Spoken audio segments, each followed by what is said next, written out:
It's a hot summer's day. Coming back to my house for a swim. I'm opening the door when I hear loud voices outside the yard.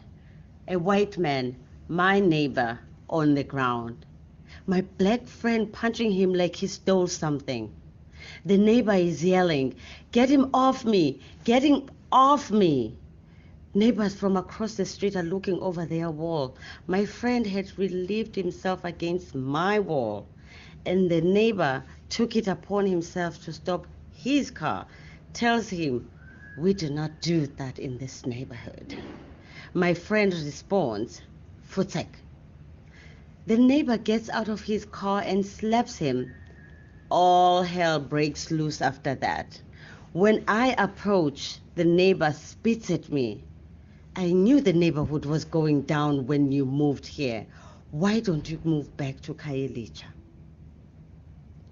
From Gugulethu to Matatiele, Matatiele to Cape Town, Cape Town to New York, New York back to Cape Town. I am a child of the universe. But with each place, the black stain does not go away.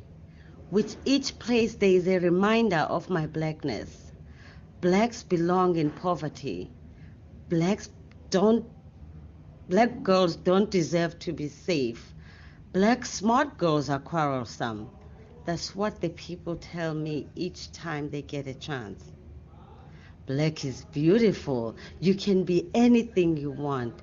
You are a smart girl, my mother tells me. I moved back to South Africa with my head held high and my spine straight, you know. We are free now, free to live and travel all over South Africa. No more dompas to explain where you were going. Now you do not talk to me like that, child. You are telling me to go live in a township that I don't know much about.